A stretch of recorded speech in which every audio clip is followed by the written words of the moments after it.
Shalom, my friend. You want visible success, but you have no margin. Look at your bank account right now. How many months could you survive without income? 3, 2, 1? Most of you are measuring weeks, not months. You have no financial margin. Check your calendar. When was the last time you had an entire day with nothing scheduled? When did you last have 3 consecutive hours with no obligations? You have no time margin. Feel your energy level right now at this moment. Are you running on reserves or fumes? When you wake up tomorrow, will you be restored or already depleted before your feet hit the floor? You have no energy margin. You built a life with no reserves, no buffer, no support, and you call it stability. Every decision you make is reactive because you have no space to be proactive. Every opportunity that arrives finds you already at capacity. Every unexpected event becomes a crisis because you have no buffer to absorb impact.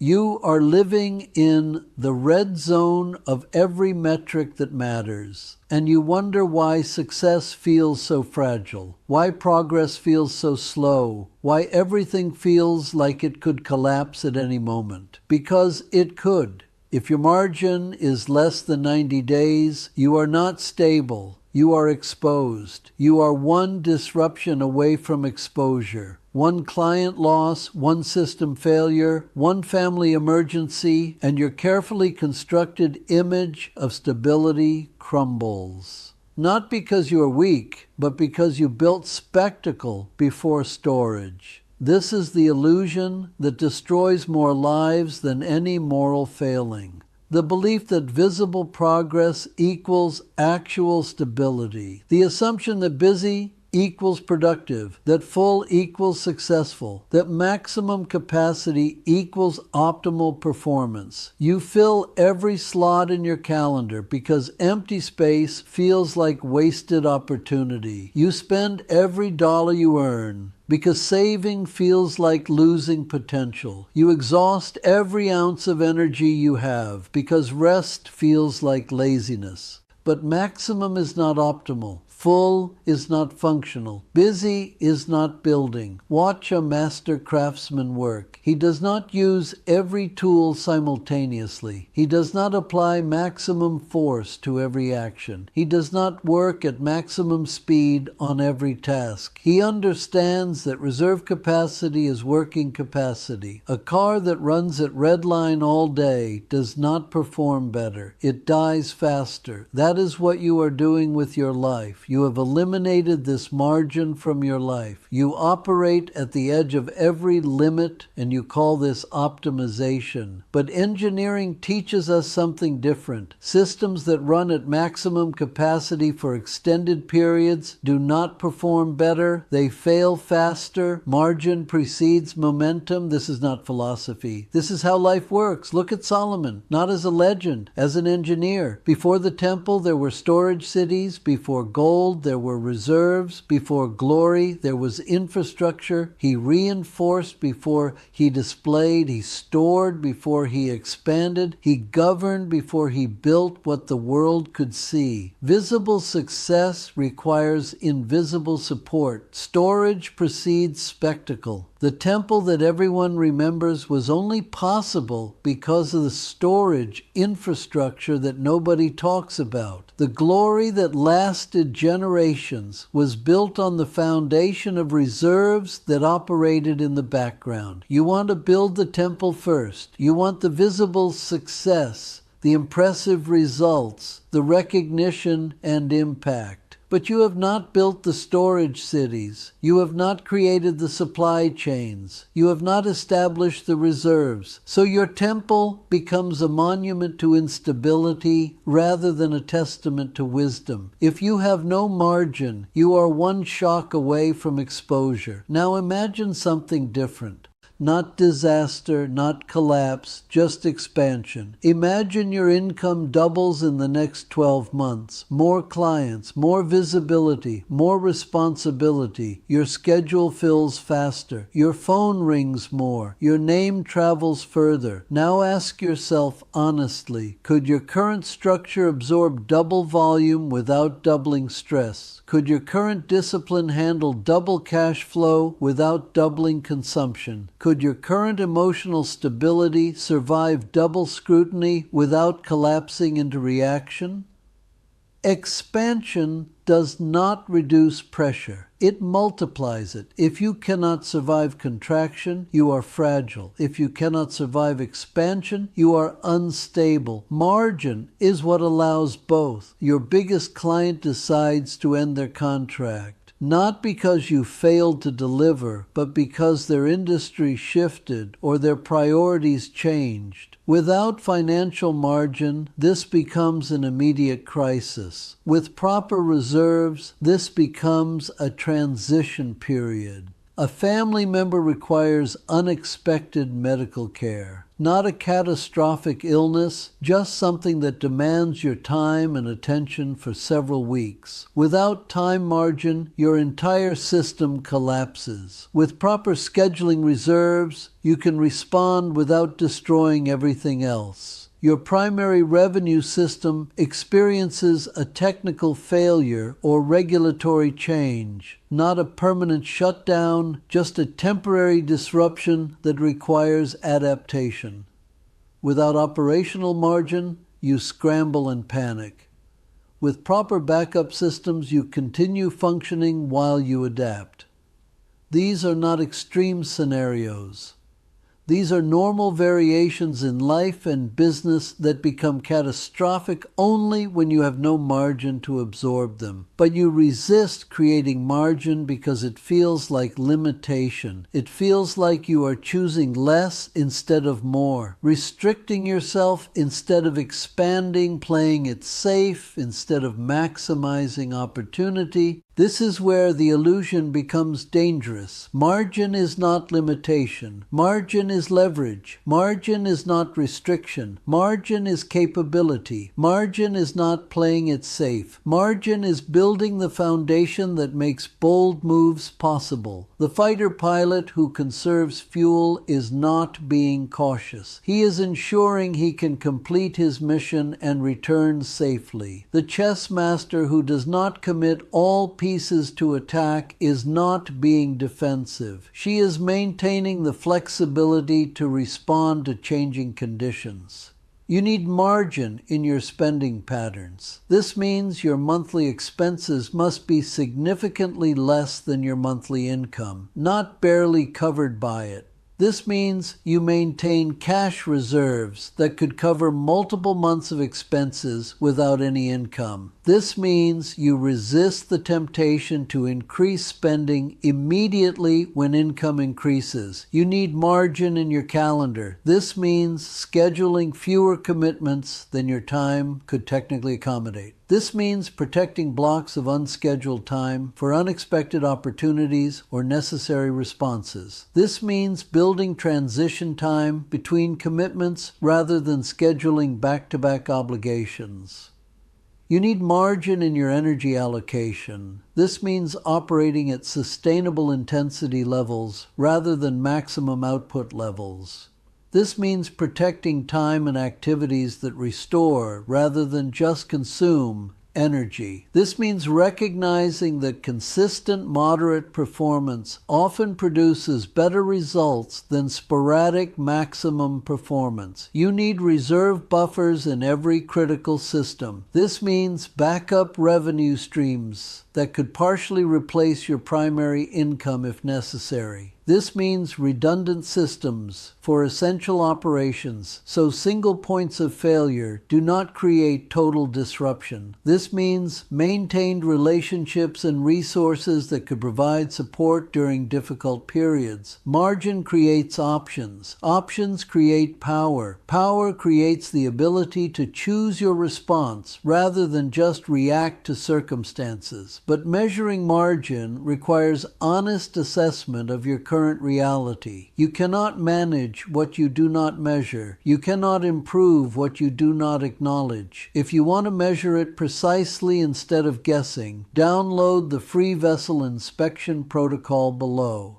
Most people guess about their financial stability rather than calculating it precisely. They assume they know their time availability rather than tracking it accurately. They estimate their energy levels rather than monitoring their patterns systematically. Guessing is not architecture. Assumptions are not engineering. Estimates are not measurements. If you do not measure margin, you are guessing about stability. Measure it. Start with your financial margin. Calculate exactly how long you could maintain your current lifestyle without any income, not with extreme belt tightening, not by selling assets, not by borrowing money. How long could you continue exactly as you are right now with zero new income? If this number is less than 3 months, you have no financial margin. You have financial exposure masquerading as stability. Let's push this further. If your income stopped for 120 days, what changes first? Do you cancel subscriptions, sell assets, borrow money, call someone for help? Or do you continue calmly because you prepared before you displayed? Now go deeper. If your revenue doubled tomorrow, what changes first?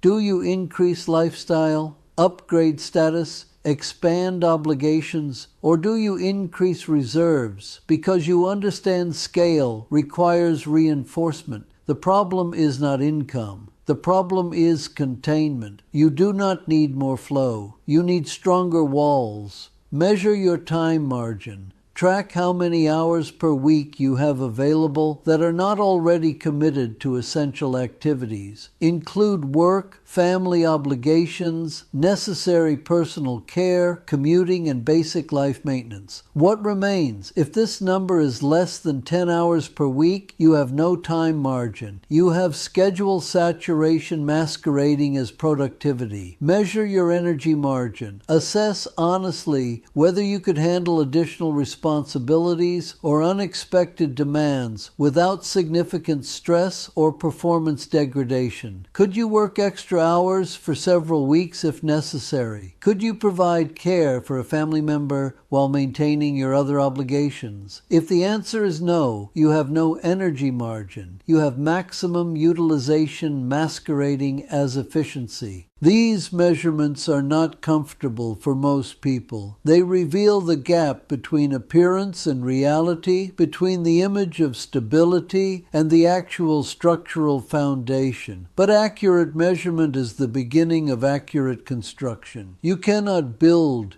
what you cannot see. You cannot improve what you will not acknowledge. The goal is not to maximize these margins. The goal is to maintain sufficient margins to operate effectively under both normal and stress conditions. A building is not designed to withstand only perfect weather. It is designed to function safely under various load conditions, including some that exceed normal parameters. Your life architecture must follow the same principles. Sufficient margin to handle normal variations, plus additional reserve capacity for exceptional circumstances. This requires saying no to things that would technically fit in your schedule but would eliminate your time margin. This requires avoiding purchases that you could technically afford but would eliminate your financial margin. This requires declining commitments that you could technically handle but would eliminate your energy margin. Saying no to technically possible becomes saying yes to actually sustainable. The architect who designs a bridge calculates the normal traffic load and then adds significant margin above that number. The bridge that could theoretically handle maximum possible traffic but has no safety margin is not properly engineered. It will perform adequately under ideal conditions and fail catastrophically under stressed conditions. You are both the architect and the bridge. You must design yourself to handle not just ideal conditions, but the full range of conditions you are likely to encounter. This is why Solomon built storage before glory. He understood that visible achievements require invisible infrastructure. He understood that public success requires private preparation. He understood that lasting impact requires systematic margin. The temple was magnificent precisely because it was supported by comprehensive storage systems. The rain was stable precisely because it was founded on deep reserves. The wisdom was trusted precisely because it was backed by practical preparation. Margin precedes momentum. When you have proper margins, opportunities become possibilities instead of problems. When you have reserve capacity, you can respond to circumstances instead of just reacting to them. When you have systematic buffers, you can make strategic choices instead of just surviving tactical demands. But margin requires discipline to create and wisdom to maintain. It requires resisting the cultural pressure to maximize everything, to optimize every resource, to utilize every opportunity. It requires understanding that the space between your current capacity and your maximum capacity is not waste. It is working room. It is responsibility. It is the difference between fragile efficiency and robust effectiveness. The next structural law deepens this principle. You do not rise to opportunity. You rise to capacity. When capacity is thin, opportunity becomes pressure. When capacity is strong, pressure becomes power. Most men chase expansion. Very few reinforce structure. That is why most men experience cycles instead of legacy. Storage before glory. Reinforcement before recognition. Margin before momentum. That is not caution. That is engineering. The next structural law is already waiting. But first, measure your margin, calculate your financial reserves, track your time availability, assess your energy capacity, get precise numbers instead of vague impressions. Then create systematic buffers in each area, not because you're being cautious, but because you're being architectural, not because you lack ambition, but because you understand that sustainable ambition requires sustainable structure. Build the storage cities before you build the temple. Create the reserve capacity before you attempt maximum performance. Establish the margin before you pursue the momentum. This is how reality works, whether you acknowledge it or not. This is how systems function, whether you accept it or not. This is how architecture operates, whether you apply it or not. But when you do apply it, when you do create proper margin, when you do build storage before glory, you discover something powerful. You discover that limitation creates liberation. You discover that boundaries create capability. You discover that saying no to some things enables you to say yes to the right things. You discover that margin is not the enemy of success. Margin is the foundation of success. Margin is not the opposite of momentum. Margin makes momentum possible. Margin precedes momentum. When you have proper margins, opportunities become possibilities instead of problems. When you have reserve capacity, you can respond to circumstances instead of just reacting to them. When you have systematic buffers, you can make strategic choices instead of just surviving tactical demands. But margin requires discipline to create and wisdom to maintain. It requires resisting the cultural pressure to maximize everything everything, to optimize every resource, to utilize every opportunity. It requires understanding that the space between your current capacity and your maximum capacity is not waste. It is working room. It is responsibility. It is the difference between fragile efficiency and robust effectiveness. Storage precedes spectacle. Reserve precedes recognition. Architecture precedes achievement. Build accordingly. Your soul is the blueprint. Your life is the construction. Shalom, my friend. Now let's build the life God designed for you.